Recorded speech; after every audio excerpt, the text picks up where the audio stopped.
오늘 주제에 적합한 분이잖아요. 밀떡들 사이에 최승병 박사님을 아시는 모든 분들 사이에 돌고 있는 은밀한 소문이 하나가 있습니다. 뭡니까? 최승병 박사님 집에는 핵폭탄이 하나가 있을 것이다. 그 정도로 빠삭하세요? 그렇지 않고서는 이렇게 속속들이 알 수가 없다. 그거에 대해서는 노코멘트 하겠습니다.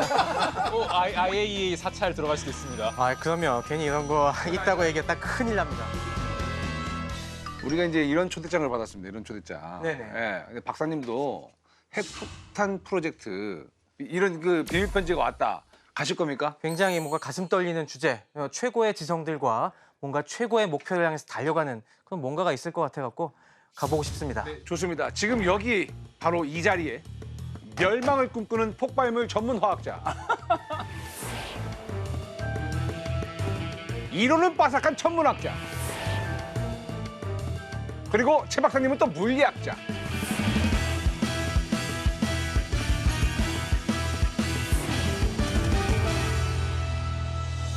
자, 이렇게 세 분이시면 핵폭탄 제작이 가능합니까? 방금 세 분의 눈빛을 딱 보니까 시작할 수 있을 것 같습니다. 자, 그러면 1943년 맨해튼 프로젝트에서 실제로 핵폭탄이 어떻게 만들어졌는지 완벽하게 재현을 해보도록 하겠습니다.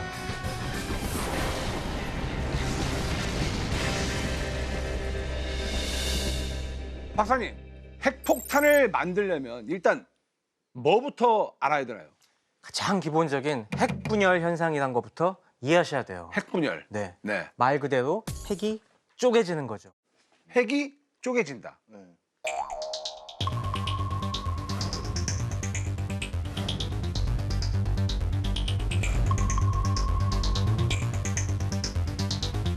그 원자핵을 갖다가 처음에는 이거는 뭐 불변의 이 덩어리다라고 생각을 하고 있었는데 1930년대가 들어오면서 이것도 쪼개질 수 있다는 그런 사실이 발견이 됩니다. 원래 이제 안 쪼개진다고 생각했던 거죠. 맞습니다. 그것도 다른 실험을 하다가 우연히 발견이 되었어요. 우연이요? 네. 어떻게 핵분열이 우연히 발견되지? 무슨 실험을 하길래요? 그 당시 1930년대 과학계에서는 하나의 치열한 경쟁이 벌어지고 있었어요. 그 당시 벌어진 경쟁이 새로운 원소를 만들어 보자. 주기율표를 보시면은 자연계에 알려진 원소는 그 당시까지는 92번 우라늄까지가 다였어요. 우리 주기율표는 예전에 우리 방송을 또 했었지 않습니까? 마지막 92번 마지막. 맞습니다. 예. 근데 생각을 해보면은 왜 92번까지밖에 없지? 93번, 94번, 95번 충분히 있을 수 있는 거 아니야. 찾겠다. 네, 그걸 갖다가 한번 찾아보겠다.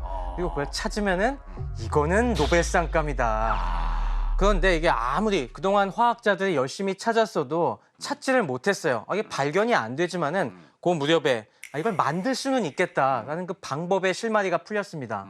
그게 1930년대에 발견된 중성자를 원자에게 쏘아주는 것.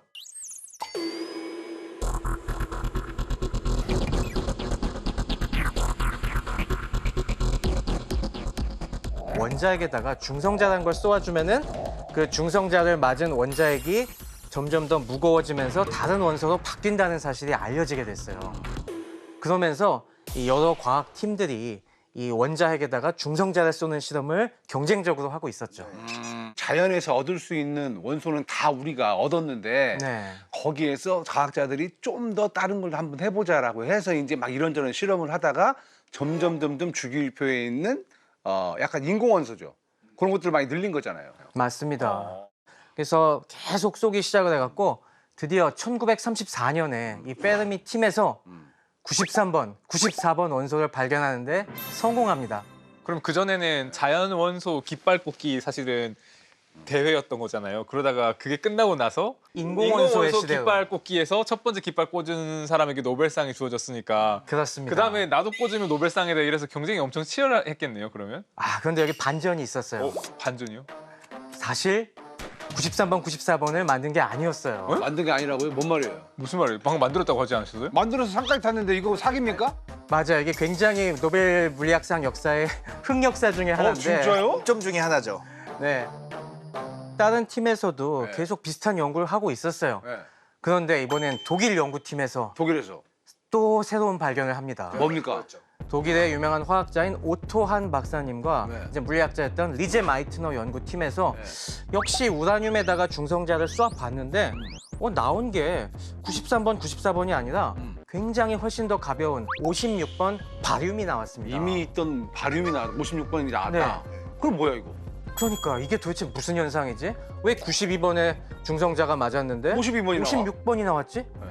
이걸 처음에는 사람들이 우왕좌왕하면서 해석을 못하다가 무슨 랜덤 박스도 아니고. 근데 그걸 이 리제 마이트너 박사가 네. 딱 뭔지 알아채게 됩니다. 뭡니까? 이거는 중성자를 맞은 원자핵이 쪼개진 거다 바로.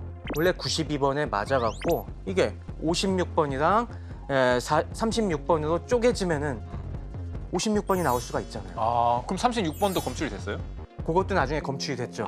그러니까 쪼개진 거다. 그래서 여기서 만들어진 단어가 우리가 이야기하려던 핵분열인데 이게 뉴클리어 피션이라고 부르고 이 분열이란 말 자체가 사실 물리학 화학에선 잘 안 쓰는 말이에요. 저희는 분리라든지 분해라든지 이런 말을 쓰지 그러네. 분열은 세포 분열에서 나오거든요. 그래 이 단어 자체가 생명과학 논문이랑 용어를 보고 거기서 지었어요. 아 그런 거였어요? 피션이란 말 저희는 일상적으로 쓰는 말이에요, 아 생각에서. 진짜로요? 초대 받을 수 있을 뻔했나? 아 이름 지으러 갈 뻔했네. 장면가로. 이제 분열이라는 단어가 등장을 했다라는 건데 이 핵이 쪼개진다. 이게 얼마나 중요한 어떤 발견입니까? 2000년간 우리가 세상을 이루는 기본적인 입자인 원자가 안 쪼개진다라 생각했는데 이게 완전히 다 뒤집혀버린 거예요. 상식으로 생각한 게. 그만큼 엄청나게 큰 발견이라고 할 수 있죠. 이 핵 분열 현상이 아무도 예상 못했던 걸 새롭게 찾아낸 의미도 있지만은 이 과정에서 또 굉장히 중요한 사실을 발견하게 어떤 되는데요. 사실이요? 이 분열 과정에서 어마어마한 에너지가 나온다는 겁니다. 에너지요? 네. 아니 조그마한 거 쪼개봤자 무슨 에너지가 그렇게 크게 나와요? 모두가 그렇게 생각했죠. 예. 하지만 하지만 그 수준이 상상을 초월할 정도였어요. 이게 원자 하나가 쪼개질 때는 뭐 물리량으로는 한 170에서 200 메가 일렉트릭 볼트 정도가 나온다고 하는데 우라늄 1g을 분열시키면은 석탄 3톤이 탈 때 나오는 에너지가 나옵니다. 야, 잠깐 1g이면 보통 우리 각설탕 하나가 3g인데 네. 우라늄은 밀도가 훨씬 크니까 네. 사실 뭐 설탕 뭐 손만한 정도로 아주 작은 조각. 이런 작은 조각의 우라늄을 하나 딱 건드리면 석탄 3톤의 에너지가 나온다고? 석탄 떼는 거 3톤이요? 이거 생각해보면 300만 배요, 300만 배. 아, 300만 배. 그럼 이거 어마어마한 건데요. 정확하게 계산을 해보면 우라늄 1kg 정도를 핵분열을 시킨다고 하면은 82테라줄 정도가 나온다고 그래요. 근데 82테라줄이 어느 정도냐면은 1만 가구 있잖아요. 1만 가구? 네, 1만 가구가 거의 반년 이상, 와, 만 가구가 반년 이상 쓸 수 있다고? 전기를? 반년 이상 쓸 수 있는 에너지예요. 아, 엄청나네. 우리가 계산을 해보니까 와 이게 만약에 우리가 발전해서 에너지원으로 쓸 수가 있으면은 네. 정말 인류는 에너지 걱정 없이 앞으로 어마어마한 문명의 혜택을 누리겠다. 그러니까요. 딱 계산이 나오잖아요. 뭐 본능적으로 나오는 거죠, 과학자들은. 이거는 이제 인류의 어떤 큰 도움이 되는 발견인 거예요. 그러니까 이 핵 분열의 제일 처음에 발견은 약간 신소재를 막 개발한 그런 느낌이었겠어요. 그죠? 맞습니다. 아. 근데 원자 핵 자체 안에 뭔가 내재되어 있는 뭔가가 있습니까? 왜 갑자기 없던 게 무에서 유가 나오진 않았을 거 그러니까. 아니에요. 뭔가가 어마어마한 에너지가 됐을 텐데. 우리가 몰랐던. 맞아요. 그걸 이해하시기 위해서는 자연계에 존재하는 4가지 힘을 이해하셔야 됩니다. 드디어 나왔다, 내가 4대 이제 천왕. 우주의 4대 천왕. 자, 이름 한번 들어볼까요? 그 이름은 강한 핵력, 그리고 약한 핵력, 그리고 전자기력, 중력입니다. 아, 약한 능력과 강한 능력, 그리고 중력과 전자기력. 예. 일단 하나씩 좀 설명을 부탁드리겠습니다. 네, 이게 원자핵에서 어떻게 작용하는지를 이해하시면 될 것 같은데요. 원자 안에는 우리 원자핵과 그 주변을 갖다가 전자가 둘러싸고 있잖아요. 원래는 이 원자핵이 안정하게 존재할 수가 없어요. 왜냐하면 양성자, 플러스 전기를 띠는 양성자들이 여러 개가 함께 있으니까 얘들이 당연히 붙어 있질 않고 다 흩어져 버리겠죠. 왜 근데 이게 안정하게 존재할 수 있을까? 이거는 얘네들을 붙잡아주는 또 다른 힘이 있을 것이다. 잡아주는 애들이 있다. 네, 그런 접착제 같은 힘이 바로 강한 핵력입니다. 이거는 중성자나 양성자들 사이에서 서로 끌어당겨주는 그런 힘입니다. 그 이름을 그냥 강한 핵력이라고 이름을 진 거죠? 네, 이게 전자기력을 이길 정도로 아주 단단하게 붙잡아주니까 이건 굉장히 강한 힘이다라고 해서 강한 이런 게 붙은 거고 그걸 핵력은 끝났잖아요. 근데 약한 핵력은 왜 필요해요? 아까 우리가 중성자를 맞으면은 중성자가 양성자와 전자로 쪼개진다고 배웠잖아요. 이런 식으로 물질을 갖다가 다른 걸로 변화시키는 이런 힘을 갖다가 약한 핵력이라고 합니다. 그 양성자를 붙잡고 있는 게 강한 핵력. 네. 그리고 이제 툭 하고 뭔가 변화가 되면 그게 이제 약한 핵력. 그리고 그 다음에 이제 뭐 중력이야 우리가 어차피 알고 있는. 그리고 이제 전자기력도 그렇고요. 그래서 이 네 가지 힘 중에 가장 센 힘 순서대로 얘기를 하면 강한 핵력, 그 다음이 전자기력, 그 다음이 약한 핵력, 그 다음에 중력 순서로 작용을 합니다. 그렇죠.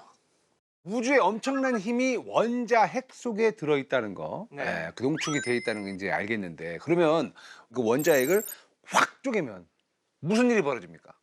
이건 말로만 설명해 드리면 아무래도 실감이 덜 나실 것 같아서 아까 제가 상자 들고 왔잖아요. 예. 소품을 약간 좀 준비해 봤습니다. 좋습니다.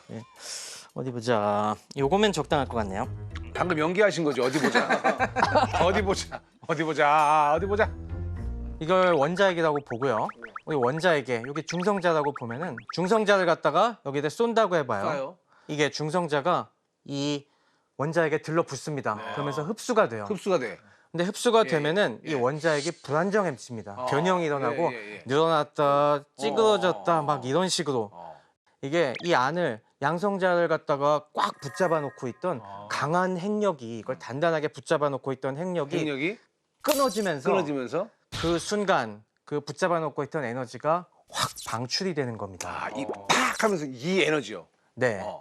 그게 그 과정에서 이 전과 후의 질량을 갖다가 비교해 보면은 조금 질량이 감소해요. 그리고 그 질량이 감소된 만큼이 이 반응 과정에서의 에너지로 방출이 되는 겁니다. 에너지로 방출이 된다. 네. 이거 얘기 딱 들으면은 뭔가 생각나지 않으십니까? 냄새가 나죠. 질량과 에너지. 맞습니다. 질량과 질량과 에너지. 이거 아인슈타인이 예전에 얘기했던 그 E는 MC 제곱. 맞습니다. 그 E는 MC 스퀘어에 의해서 그 줄어든 질량만큼이 바로 이 분열 과정의 에너지로 방출이 되는 거예요.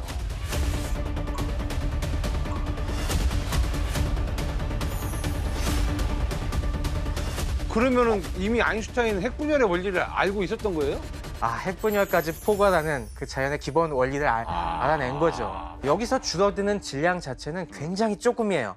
하지만 그 뒤에 붙어있는 C의 제곱, C가 우리가 3 곱하기 10의 8승 그러니까 초속 3억 미터잖아요. 그러니까 이걸 제곱하면은 무려 9경배가 곱해지는 거예요. 그러니까 아무리 앞에 질량 M이 작더라도 9경배가 곱해지니까 그로 인해서 방출되는 에너지가 에너지는 엄청 크다. 엄청난 거죠. 그러니까 질량은 조금 줄었어도 이 상황에서 방출되는 에너지는 엄청난 에너지가 나온다. 네, 이 원자핵을 붙들고 있던 강한 핵력의 그 에너지가 이게 뜯어지면은 어떻게 되겠습니까? 이 강한 핵력의 일부가 사라지게 되겠죠. 그러면서 그 사라진 만큼이 이 바깥으로 방출이 되는 거예요. 그럼 이걸 제일 처음에 발견한 사람도 아인슈타인의 그 이론을 생각하면서 소름이 돋았겠네요. 그럼요. 당연히. 그 양을 딱 재보니까 기존에 상상할 수 없었던 만큼의 어마어마한 양이라는 걸 확인하면서부터 전율이 돋기 시작했죠. 야, 이거야말로 새로운 제2의 불을 발견한 거나 마찬가지다. 그러니까. 사실 이게 너무 큰 사건인 게 화학적으로 봤을 때 원자핵은 못 쪼개진다. 거의 2000년간 지배되었던 사실이 깨진 거잖아요. 그러니까 이거를 처음 봤을 때 우리 생각만큼 야 이걸로 무기 만들자 이게 아니라 이건 진짜 인간의 미래를 완벽하게 에너지로부터 자유롭게 무한한 에너지의 세계로 이끌 것이다라는 그런 희망으로 가득한 순간이었어요. 평화의 시기였으면은 진짜 그런 식으로 아주 희망에 부풀었겠는데 시기가 너무 안 좋았어요.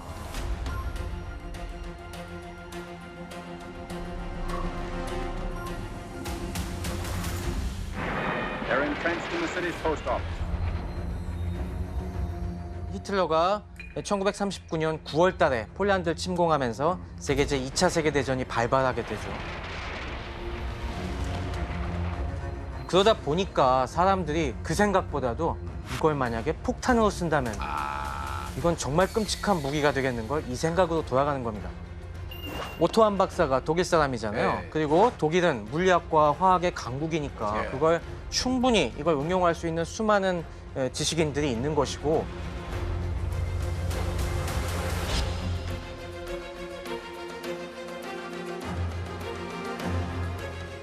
그러니까 미국이나 영국 쪽으로 망명와 있던 수많은 과학자들이 이거 여기서 조금만 더 나가면은 독일이 이걸 갖고 폭탄을 만들겠다. 불안하구나. 라는 불안감이 확 쌓이면서 네. 야 이거 독일이 폭탄을 먼저 만들기 전에 우리가 먼저 만들어야겠다. 아하. 이 생각을 하게 돼요. 아하. 거기에 가장 주동적이었던 사람들이 네. 유태인 과학자들이었습니다. 그중에 레오 질라르트란 분이 이거 우리가 먼저 해야 된다라고 해갖고 이거는 미국 정부를 설득해야 된다. 아, 그래서 미국 자기들이 보내면 관심을 안 가질 것 같으니까 아주 유명한 과학자 아인슈타인 박사에게 이거 좀 서명해 주세요라고 한 겁니다.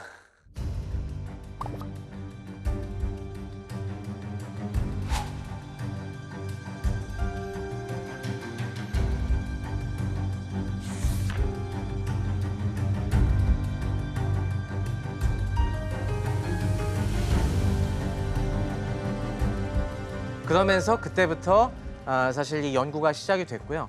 요 1940년 당시에는 아직 미국은 전쟁에 참전하기 전이었어요. 진주만 공습하기 전이어서. 근데 사실은 영국이 그때는 독일과 전쟁을 하고 있어갖고 영국이 훨씬 급했어요. 그래서 이 소식을 들은 영국에서 이게 진짜 폭탄이 가능한 거야? 라고 해갖고 모두위원회라는 게 만들어져갖고 거기서 이 가능성에 대해서 보고서를 만들어 봅니다.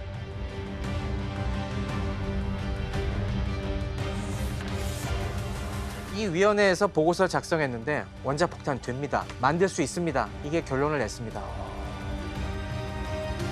그러니까 그때서부터 이 보고를 받은 미국에서 난리가 난 거예요. 이거 진짜 된댄다. 그때서부터 맨하탄 프로젝트가 가동되기 시작했죠. 원래 핵 분열을 딱 발견했을 때는 인류의 어떤 행복과 번영을 위해서 많은 과학자들이 기뻐했을 텐데 슬프게도 전쟁통이라 이제 이 핵 분열의 어떤 그런 발견이 핵무기 개발로 그러니까요. 가게 됩니다. 네. 자, 이제 이론을 좀 어느 정도 들어봤으니까 이제 핵폭탄 제작 프로젝트 한번 이야기를 나눠보도록 하겠습니다.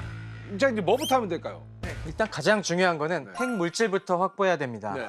먼저 핵물질을 확보하고 그다음에 기폭 장치와 이 폭탄의 구조를 갖다가 설계해야 되고요. 네. 그다음에 역시 제일 중요한 거는 계속 실험을 해보면서 이게 개선점이 없는지 자꾸 반복 개량을 해나가야 됩니다.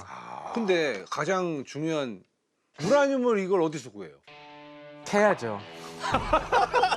해야죠. 우라늄은 캐요? 기본적으로 광산을 개발해서 거기서 캐내야 되고요. 우리나라에도 많이 있습니다.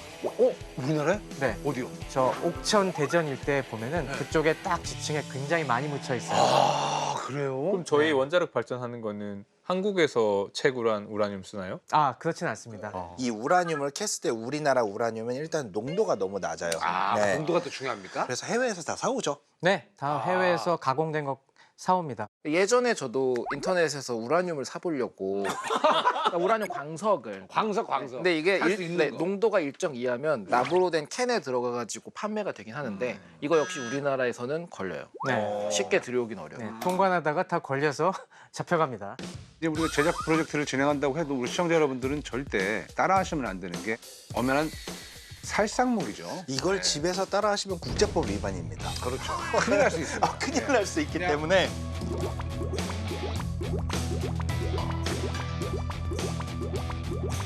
그는 우라늄 광석만 있으면은 핵폭탄을 그냥 바로 만들 수 있는 거예요? 근데 자연에 존재하는 우라늄이 크게 세 가지 종류가 있어요. 234, 235, 238. 그 중에서 우리가 핵 분열에 사용하려면 우라늄은 235번, 그리고 플루토늄이면 239번이 필요하죠.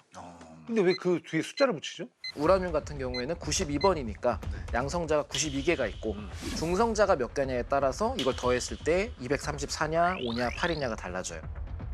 이 원자폭탄에 사용되는 거는 235번이 쓰여요. 235번? 그게 가장 어떻게 보면 폭탄에 맞는 우라늄입니까? 불안정한. 네, 불안정해서 어디 한 군데만 톡 건드려 주면은 그 다음에 다다다다닥 옆으로 그 반응이 퍼져 나가면서 전체로 다 옮겨 붙을 수 있는 연쇄 반응이 일어나는 우라늄만 뽑아내야 됩니다. 연쇄 반응. 네. 우리가 중성자를 충돌시켜 갖고 그 핵 분열을 시켰는데 그 과정에서 중성자가 2개에서 3개 정도 나옵니다. 한 2.4개 그 정도가 나오기 때문에 그러면은 그 다음엔 옆에 있는 다른 원자핵을 때려 갖고 또 분열을 시킵니다. 그러니까 쉽게 생각하면 도미노랑 똑같은데 되게 화려한 그림 도미노로 만든 거 보면 하나가 두 개를 넘어뜨리고 두 개가 세 개를 넘어뜨리고 되면 마지막에 한 번에 엄청난 게 많은 게 쓰러지는 것처럼 우리가 원하는 게 그 방식. 아 이거 속 들어오네. 아 그러네 여러분. 도미노가 일렬로만 돼 있으면은 그냥 그 일의 힘으로만 가는데 이게 구조를 다르게 해가지고 파도처럼 가버리면은 끝에 이제 진짜 파도처럼 확 오는 거죠. 아 그런 식의. 그러니까 사실 우리가 생각하는 강한 에너지를 갖는 모든 반응은 다 연쇄 반응에 들어가서 뭐 그냥 단순하게 나무에 불을 붙였다. 이게 불타는 것도 연쇄 반응이에요. 네. 우선 불이 붙으면 도미노가 쓰러지기 시작한 거고 이 붙이는 데까지 얼마나 많은 에너지가 필요한가 때문에 뭐 석탄에는 불을 붙이기 더 어렵고 신문지에는 붙이기 쉽고 이런 차이가 있을 뿐이지 우선 연쇄 반응이 시작되면 엄청난 에너지가 나오는 건 결정되어 있어요. 그러면 지금 여기 핵 분열에서 연쇄 반응을 일으키는 조건이 있어요? 자발적으로 연쇄 반응이 일어나게 하려면은 어느 이상의 질량이 있어야만 그런 식으로 반응이 진행이 됩니다. 바로 그 경계가 되는 질량을 우리가 임계 질량이라고 해요. 임계 질량. 우라늄 기준으로 이 정도가 딱 임계 질량입니다. 임계 질량. 딱 그 정도 사이즈. 이 정도 사이즈로 구형으로 만들면은 이게 50kg이 넘고요. 아 밀도가 높으니까. 네, 굉장히 무겁습니다. 그래서 이만큼 이상이 있으면은 그대로 터져버려요. 그래서 절대로 이만큼 뭉쳐놓으면 안 돼요. 이게 물질마다 다른데 보통 우라늄이 52kg, 플루토늄은 한 10kg 정도가 되는데 문제가 이게 임계 질량이다 보니까 이 임계를 넘어간다면 언제라도 문제가 될 수 있어요. 그러니까 이거보다 작게 보관을 하고 터트릴 때만 이거보다 높아야 돼요. 근데 235가 더 핵 분열을 잘하는 거예요? 네, 더 불안정해요. 근데 농축해야 되잖아요. 맞습니다. 불안정한 애들을 농축시키는 것도 이거 되게 불안한 일인데요? 지금 불안한 235번을 농축을 어쨌건 시켜야 얘를 이제 무기로 쓴다는 건데 맞습니다. 그 작업 자체가 불안하잖아요. 그런데 우리는 임계 질량을 아니까 그걸 넘지 않으면 터질 일은 없다는 것도 아는 거죠. 좋습니다. 그러면 그 우라늄 있잖아요. 235번을 약간 예를 들어서 이제 농축하는데 기간은 얼마나 걸립니까? 광석 안에 우라늄이 있다 치면 예를 들어 우라늄이 1000개가 들어있으면 그중에 우리가 필요한 235는 7개밖에 없어요. 1000개 중에 7개요? 네, 0.7%. 0.7%? 네. 왜 그러지? 왜 235가 7개밖에 없는 거예요? 이게 1000개? 자연에 있는 비율이에요. 자연의 법칙인 거죠. 아, 많이 만들지 마라. 그래서 이거를 분리를 하려니까 한 단계로 안 돼요. 원심 분리를 하다 치면 약간 탈수기 돌리는 것처럼 볼 수 있는데 한 번 기계 돌리는 게 아니라 가끔씩 뉴스에서 나온 거 보면 똑같이 생긴 기계가 수백 대가 놓여 있거든요. 연결돼 네, 있죠. 여기서 한 게 다음 걸로가 또 하고 또 하고를 수백 개를 돌아요. 그러니까 우리 생각에는 핵 만든다? 그러면 그냥 이거 분리해가지고 만들면 끝 아니야 했는데 개발한다 그러고 되게 오래 걸리잖아요. 보통 원심 분리기로 한다. 그럼 1kg 얻는데 한 6개월간 돌려야 돼요. 6개월이요? 네, 우라늄 235를 1kg 이렇게 오래 걸려요? 그러니까 개발이 오래 걸려요. 야, 사실 좀 놀라운 게 우라늄 뭐 광석을 그렇게 많이 캤는데 쓸 게 0.7%밖에 안 된다 그러면 이거 나머지는 어떻게 처리를 하는지 너무 궁금한데요. 우리가 핵연료 얘기할 때 아까 우라늄만 얘기했지만 사실 뉴스에서 더 이야기 많이 나온 건 플루토늄이잖아요. 그렇죠. 플루토늄은 239번이 이런 폭탄을 만들 때 쓸 수가 있어요. 이게 오히려 더 잘 쓸 수 있는 게 아까 우라늄 235 같은 경우는 임계 질량이 52kg. 근데 플루토늄 같은 경우에는 임계 질량이 훨씬 적어요. 10kg. 그러니까 훨씬 더 적은 양으로 똑같은 효과를 낼 수가 있으니까 플루토늄을 쓰려고 하겠죠. 그러면 그거는 그 임계 질량이 작은 거는 중성자를 더 많이 뱉어서 그런 거예요? 아니면 반응이 빨라서 그런 거예요? 불안정해요. 불안정해서. 그만큼 불안정해서. 아, 자, 제일 중요한 게 있어요. 돈. 핵물질을 만드는데 얼마나 많은 자본이 들어가는지 이게 또 궁금합니다. 얼마나 많은 비용이 들어가는지. 맨하탄 프로젝트 할 때는 정말 많이 들어갔습니다. 그 당시 돈으로 20억 달러가 들어갔다고 얘기가 돼요. 20억 달러면은 지금 돈으로 하면 대략 한 50조 원에 해당합니다. 50조. 야, 핵물질 생산하는데 그렇게 천문학적인 돈이 들어갑니까? 핵물질과 여러 가지 다른 걸 만드는 비용까지도 들어가는데 부대 시설이라든가 대다수가 핵물질을 만드는 데 쓰인 건 사실이에요. 왜 그렇게 많이 들어갔을까요? 그 당시에는 뭐가 될지 모르니까 그냥 막 그냥 이 방법 저 방법 다 해봤기 때문에 굉장히 돈 낭비가 심했죠.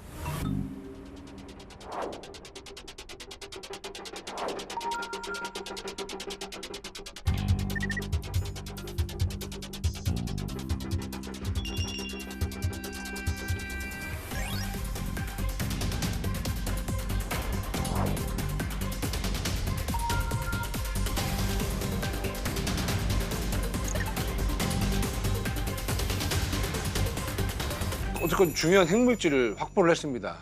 자, 그러면 이제 제작을 해야 되죠. 그렇습니다. 이제는 그 다음 단계로 기폭 장치, 진짜로 그 핵물질을 폭발시킬 수 있는 그런 장치를 만들어야 되는데 우리가 생각해 봤을 때 어떻게 하면 될까요? 한번 아이디어 먼저 생각해 보시겠어요? 어떻게 만들 것인가? 생각보다 간단합니다. 임계 질량보다 크기만 하면은 저절로 터진다고. 그러면 예를 들어서 여기에 이만큼 있고 50kg짜리가 있고 네. 이게 임계점이잖아요. 네네. 주변에 다른 애들을 팍 붙여버리게 만드는 뭐 그런 거 아닌가요? 오, 굉장히 비슷했어요. 그래요? 네. 주변에 어떻게 자극을 탁 스위치 켜가지고 주변에 있는 우라늄이 확 또 붙어버리게. 방금 말씀해 주신 아이디어를 갖다가 처음 구체화해서 만든 게 이른바 포신형 기폭 장치입니다. 포신형 네. 기폭장치. 포신이라고 하면 말 그대로 대포에 이 통 있지 않습니까? 네. 이 포신을 얘기하는 건데 네. 두 개의 우라늄 덩어리를 갖다가 양쪽에 놓습니다. 네. 그러면서 한쪽 끝에 그 옆에 폭약을 놔서 그 폭약을 빵 터치해요. 네. 그러면서 대포를 쏘듯이 이 쫙 빠른 속도로 가게 되면은 오른쪽 끝에서 이 두 개의 덩어리가 딱 합쳐지는 겁니다. 10,000분의 1초 내에 이 두 개의 덩어리가 합쳐지도록 이렇게 만든 게 포신형 장치예요. 뒤에서 폭발해서 그냥 앞으로 빨리 밀어버리는. 히로시마에 떨어진 이른바 리틀보이라는 원자폭탄이 바로 이 방식이었습니다. 근데 이게 되게 비효율적이었던 게 우리가 임계 질량은 50이었지만 딱 맞춰서 할 수 없잖아요. 그래서 리틀보이엔 한 64kg 정도를 넣었어요. 넉넉하게 합쳐서. 근데 64가 있는데 여기서 핵 분열에 참가한 거는 700g이에요. 우선. 진짜요? 네. 얘네들이 분열하면서 아까 질량이 사라진다 했는데 그 사라진 질량이 0.6g입니다. 단 0.6g이 사라지면서 그 어마어마한 에너지가 방출된 거예요. 근데도 그 정도 그 파괴력이에요? 0.6g이 터지면 TNT로 한 15,000톤.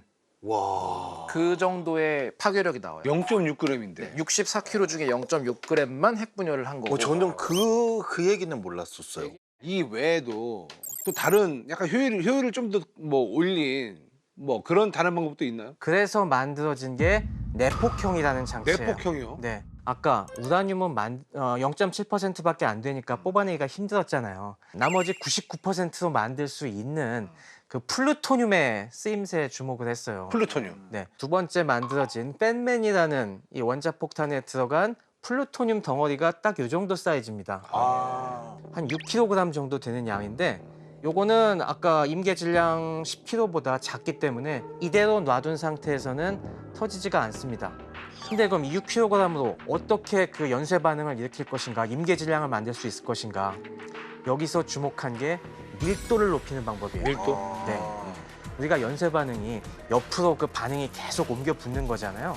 반응이 잘 일어나게 하려면은 기본적으로 원자랑 가깝게 붙어 있으면은 그렇죠. 더 쉽게 옆으로 반응이 옮겨 붙어갖고 전체로 잘 퍼질 거 아니겠어요? 밀도를 높이면은 그러니까 10kg에 6kg지만 10kg와 같은 효과를 낼 수 있다. 네. 그래서 요만큼의 덩어리도 꽉 압축을 시키면은 압축시키고. 폭발할 수 있는 임계 질량까지 도달한다는 거예요. 그런데 이 플루토늄 덩어리가 금속 덩어리잖아요. 네. 그러니까 이게 압축이 웬만해서는 안 돼요. 그렇겠죠, 금속이니까. 그럼 어떤 방법으로 압축을 시키냐? 이걸 폭약의 힘으로 압축을 시키는 겁니다. 이거를 설계한 사람이 그 인류 최고의 천재라고 부르는 폰 노이만. 폰 노이만이 우리 축구공을 보면 오각형, 육각형들이 되게 대칭적으로 쫙 만들잖아요. 이 모양을 그대로 만들어서 여기를 두 가지 종류의 빠르게 타는 거, 느리게 타는 종류의 폭약을 섞어 넣어요. 그리고 딱 터트리면 얘네가 꽉 누르는데 가운데 그 중성자 기폭기라는 게 쓰여 있어요. 꽉 눌려 섞이면 갑자기 중성자를 주변으로 막 배출하면서 그게 연쇄 반응, 도미노를 막 밀어치는 거예요. 그게 시작이 돼서 펑 터질 수 있고. 그러니까 안에다가 일단은 플루토늄을 가둬놓고 압축을 시켜야 되니까 겉에서 폭약으로 빡 하면 그 탁 터지는 그 힘으로 얘가 순간 압축이 돼버리니까 그 압축될 때 그 압축되는 힘으로 플루토늄이 터져버린다. 압축되는 힘으로 안에 있는 기폭기를 꽉 눌러서 꽉 눌러가지고 그걸로 펑 하고 터져버린다. 폭약은 1차 내부 폭발이고 그 폭발된 에너지가 플루토늄을 압축을 시켜가지고 결국 플루토늄이 터져버리게 된다. 아니 이렇게 완성된 무시무시한 핵폭탄이 이제 실전에 쓰였다는 거죠. 보통 두 개로 생각하지만 만든 건 사실 세 개였죠. 왜냐하면 트리니티 실험. 왜냐하면 이게 진짜 핵 실험을 하긴 해야 되니까.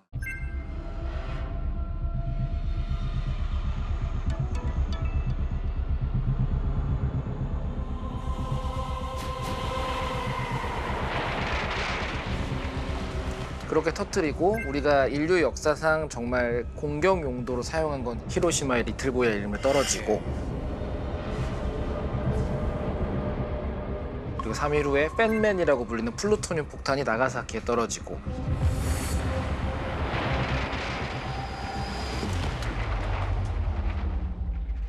그 당시 때 그런 피해가 어느 정도나 있었죠? 엄청난 희생자가 발생을 했습니다. 아까 얘기한 것처럼 충분하게 다 터지지 않았는데도 네네. 히로시마 원폭에서는 즉각 9만 명 정도가 사망을 했고요. 그리고 나중에 그런 방사능 피폭으로 사망한 사람들까지 하면 한 15만 정도. 나가사키 같은 경우는 약간 폭탄이 중심에서 빗나가갖고 그래도 6만에서 8만 명 정도가 역시 빗나간 사망했습니다. 게. 네.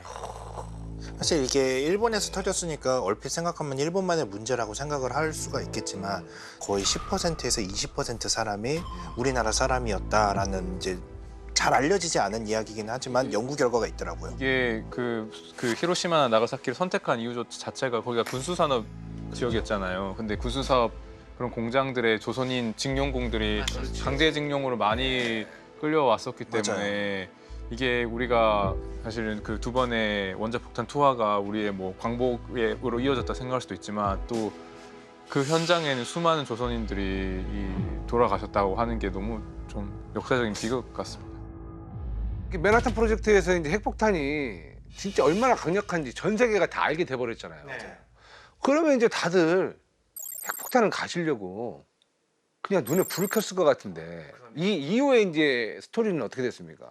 자, 어마어마한 핵공포가 불어닥쳤습니다. 서로가 더 많은 핵을 가져야 적이 쏘질 못한다. 그러면서 진짜 1950년대는 전 세계적으로 어마어마한 핵실험들을 그다음부터 경쟁하기 시작해요. 이게 50년대가 들어오면은 메가톤, 그러니까 이 100만 톤 단위로 올라서기 시작을 합니다. 메가톤급. 그러면서 마침내 50년대 말에는 이 인류가 만들어낸 가장 거대한 폭탄, 짜르본바 핵실험이 있게 돼요. 짜르본바요? 네. 짜르가 황제, 그리고 본바가 폭탄이라는 어디 뜻인데요. 겁니까? 소련입니다. 아, 소련?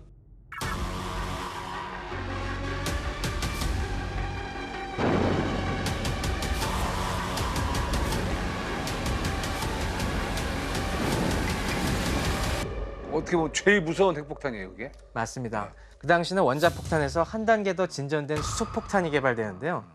원자폭탄은 크기를 늘리는데 한계가 있어요. TNT 기준으로 했을 때 한 10만에서 50만 톤 정도가 한계라고 보면은 수소폭탄은 이론적으로는 무한히 늘릴 수가 있어요. 그래서 그 짜르 본바는 50메가톤, 그러니까 TNT 규모로 5천만 톤 규모입니다. 히로시마에 떨어진 원자폭탄에 3,000개에서 4,000개 정도. 가늠이 안 되는데 그게 만약에 서울에 떨어지면 어떻게 되는 거예요? 핵폭탄의 효과를 시뮬레이션 할 수 있는 여러 프로그램들이 있거든요. 제가 그래서 한번 서울에 떨어졌을 때 어떻게 되는지 그림을 갖고 와봤습니다. 위에 보시면은 나가사키에 떨어졌던 그 팬맨이 서울시청 쪽에 떨어지면 어떤 효과가 있나. 까만 점이 100% 즉사하는. 그다음에 여기 빨간 원이 열폭풍에 의해서 대략 한 절반 정도의 사람이 죽는 범위입니다. 그 외에도 그런 많은 부상을 입게 되는 영역이 그 바깥에 있는 큰 원이에요. 서울 대다수의 지역이 지금 어쨌건 피해를 받을 수밖에 없어요. 그렇네요. 그죠? 예. 그런데 이것만도 끔찍한데 예, 밑에 아까 이제 얘기한 보면은 짜르본바가 투여. 야, 이건 싹 다 죽네. 이거 그냥 나라가 끝나는데 경기도랑 용인, 뭐 수원 이쪽이 그냥 생존자가 아예 없다고 보면 돼요. 서울부터 시작해가지고 남쪽으로는 거의 평택, 동쪽으로는 거의 강원도 가깝게까지. 그냥 아예 전멸. 남의 나라 이야기라고 생각을 했는데 이게 이제 진짜 서울에 이런 무기들이 떨어지면 이 정도로 그냥 싹 다 사람들이 그냥 다 죽을 수가 있다라는 게 약간 좀 진짜 공포로 다가오는 것 같아요. 맞아요. 예. 진짜로. 그래서 이 공포가 1960년대, 70년대 극에 달했기 때문에 그 다음에 핵무기 감축 협정들이 나오게 됐죠. 아, 해야죠. 아, 이건 너무 끔찍하다. 이거 너무 좀 잔인하다. 줄이자. 근데 자연재해도 지금 인간이 생존하는데 엄청 투쟁을 하고 있는데 이제는 인간이 만든 무기들 때문에 그냥 우리가 멸망할 수 있다라는 게 그것조차도 되게 어떻게 보면 더 공포고 더 충격이고 그러니까 피해야 될 게 너무나 많다라는 그런 생각이 들어요. 그러니까 핵폭탄 제작 이야기를 우리가 하기는 했지만 이게 이제 웃으면서 이야기할 게 아니라 진짜 경각심이 느껴진다라는 생각이 듭니다.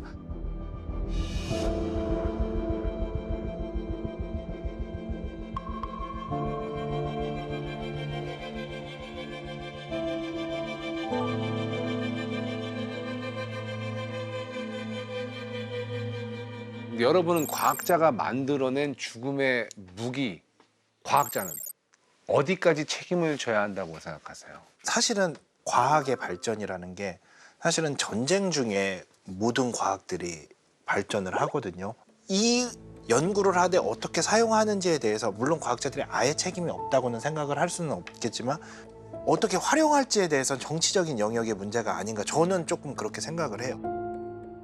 그 원자폭탄, 핵폭탄이라고 하는 그 무기가 대량 살상 무기라고 하는 건 부정할 수 없고 그것을 만드는 과정에 과학자가 참여한 것도 분명하고 정말 뭐 총으로 억지로 시켜서 한 게 아니라 이렇게 자발적으로 한 경우도 많으니까 책임이 없다라고 얘기하는 것도 무책임하다고 저는 생각을 해요. 저는 책임은 분명히 있다고 생각하는데 그 당시에는 정말 실질적인 위협이 있었잖아요. 우리가 개발을 안 하면 나치 독일이 개발을 할 수도 있다라고 하는 실질적인 위협이 있었기 때문에 이렇게 불가항력적인 상황이 저는 있어서 정상 참작이 돼야 될 이유가 있다 생각하는데 만약에 정말 평시 상황이었다면 이게 무기화될 수 있는 잠재력이 있다. 그러니까 이 위험성을 알려주는 것까지는 어떻게 보면 과학자가 해야 되는 책임이 아닐까. 왜냐하면 일반인들은 그걸 알기가 힘들잖아요. 그렇죠. 그 위험성을 널리 알리지 않으면 정말 어떻게 보면 악당 같은 사람들이 그걸 활용할 수 있으니까. 근데 책임이란 단어를 좀 정확히 생각해야 되는 게 당연히 과학자가 만들어서 결과가 안 좋았다면 이 책임에 대한 마음의 부채를 지는 건 맞다고 봐요. 근데 그 결과가 책임이 있기 때문에 처벌을 받거나 청산해야 된다라고는 보지 않아요. 왜냐하면 국가와 정치와 이런 곳에서 필요가 있기 때문에 투자를 한 거고 그러니까 그냥 과학자들이 잘못했다기보다 그냥 이런 게 있으니까 밝히고 연구한 것뿐이지 그게 나는 이 전쟁을 위해서 뭐 우리 조국을 위해 만들겠다라고 자발적으로 하기에는 그런 권한이 없어요. 그 돈이 없으면 아무것도 못하는 사람들이라. 오펜하이머도 되게 괴로워하지 않았을까요? 네, 괴로워했어요. 인간이라면 그것만 당연히 봐도 답이 마음이 나와요. 불편할 수 있죠. 네, 그 짜르본발 개발하는데 주역이 소련의 유명한 사하로프 박사님이신데 그분이 저걸 개발하고서 나중에 마음을 또 바꿔 먹었죠. 오펜하이머처럼 내가 이런 괴물을 만들다니 해서 말년은 또 평화운동에 투신하셔갖고 또 노벨 평화상을 평화상까지. 받으시기도 했죠. 예.